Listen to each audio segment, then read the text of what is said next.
You got me back again.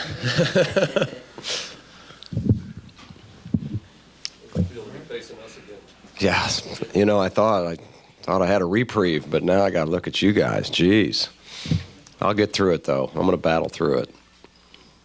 How's Coach Brown? I haven't seen him yet, and it's, you know, just feels so badly. He had talked before the game, way before the game. He said he's really feeling poorly with vertigo, which I kind of know what it is now, but maybe everyone does.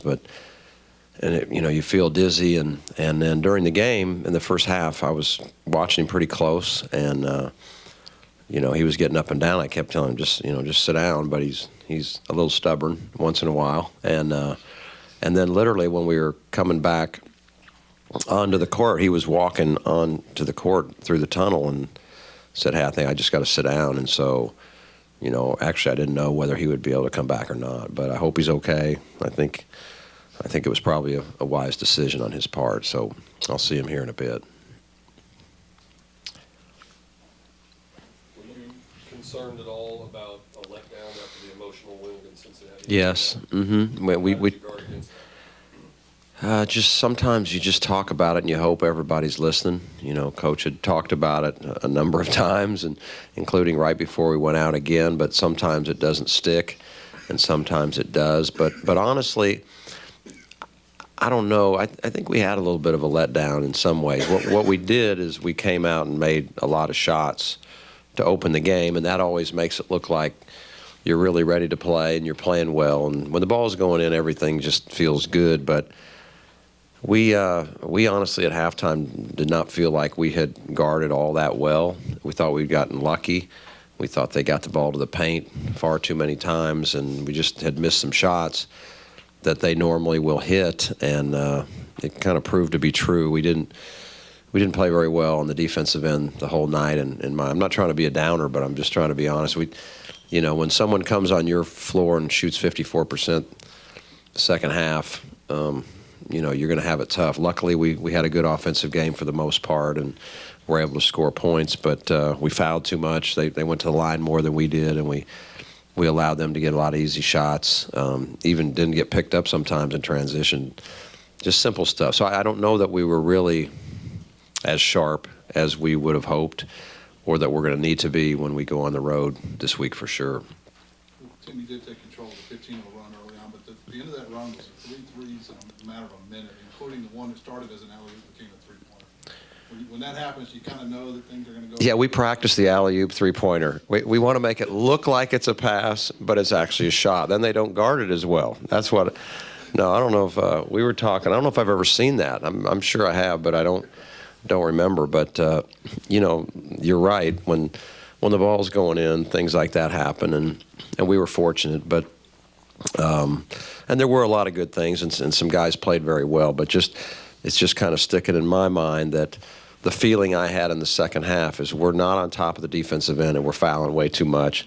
And thankfully, we finally kind of grabbed a hold of it the last, 7 minutes and started to get a little bit of flow offensively and got some easy baskets and took care of the ball better and took better shots and those kind of things, the things that win over time.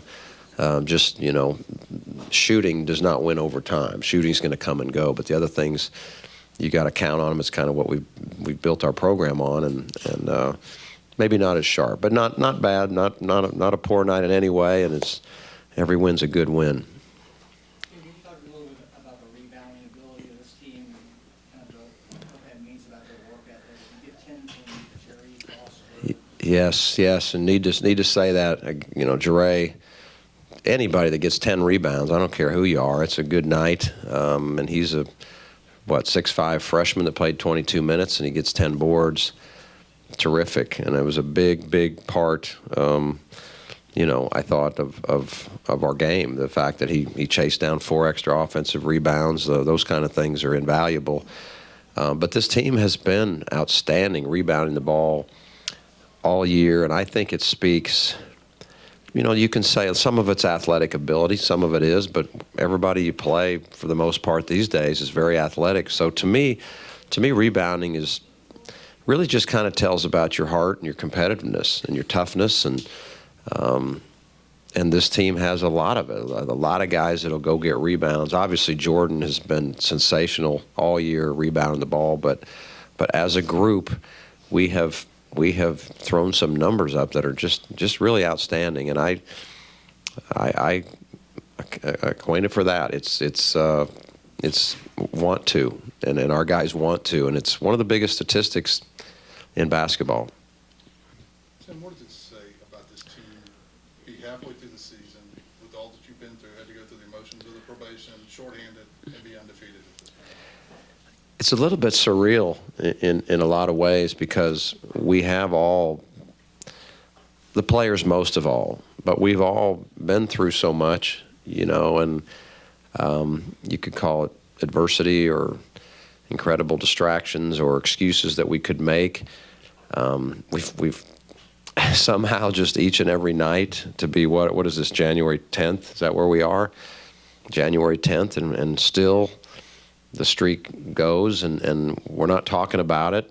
We hope that, we just can stay very narrow focused, but it does. I think it has to do with the rebounding. The fact that we really rebound shows that there's a real competitive fire in this group, and I don't think you could be 15-0 if you didn't have that. And it's what makes these guys a lot of fun, and it makes me respect them a great deal that they've overcome all that they have, and they're still doing what we said the first day. The only way we can turn this negative into a positive is to do something crazy special, and obviously they are really trying to do that. You face the tallest player in the league tonight in Taco Fall, and maybe the heaviest player in Justin McBride. How do you prepare for that? Is there anything you do to simulate that in practice? No. In a word, no. I tell you what, it's really tough, and thankfully we had played against a 7-6 player before a couple of years ago when we played Irvine, and so we at least kind of had a feel.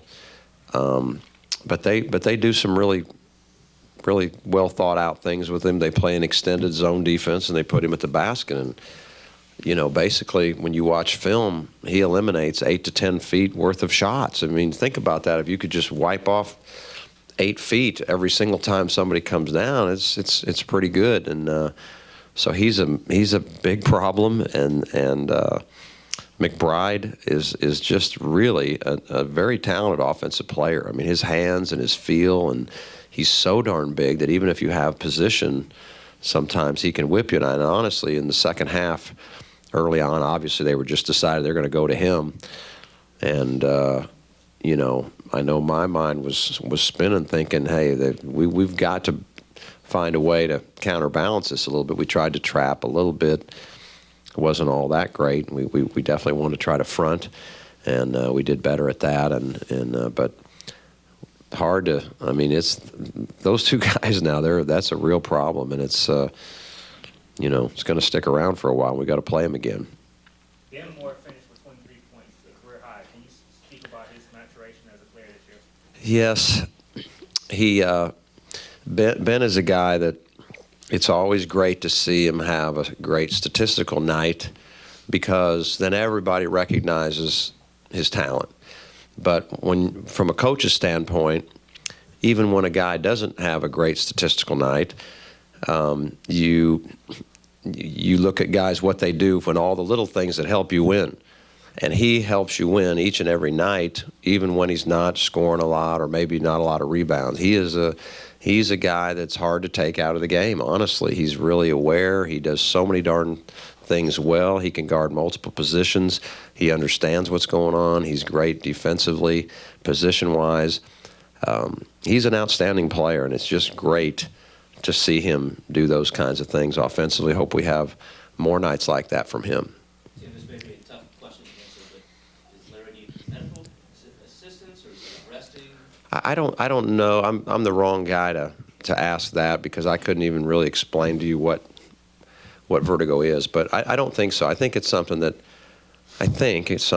kind of comes and goes, and I think with antibiotics, treating, because you can probably hear I've got some stuff. I think that affects it from what I have been told. If you have congestion and sinus issues, I think it has something to do with, making that worse. But I don't think so. My guess is and my hope is that he'll be back to normal soon. Marcus Kennedy had 2 points tonight, and I think 2 against Cincinnati, and he fouled out tonight. And Coach Brown said before Cincinnati, he retweaked his ankle, I guess, in practice. How limited is he? How much are you holding him out of practice? It's coming now. For a long time, he was just out of practice, and so I really feel for him because you can't just walk onto a college court and just play really well. You got to be in great shape. You've got to kind of have your rhythm and your feel and all those kinds of things. And ever since he got hurt, he's been not playing a heck of a lot more than he has been playing. And he's been athletically way behind what he normally is. Now, he's gaining on it, and he's also gaining in practice and getting more and more reps. And I think we'll see the old Marcus one of these days. I hope it's very soon.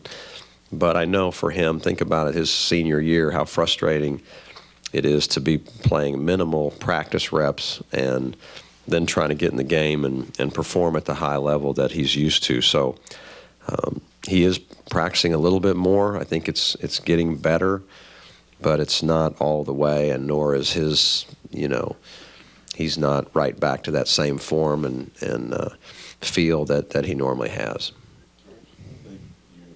I was just going to say, was there any discussion either today or before Cincinnati of sitting him out entirely?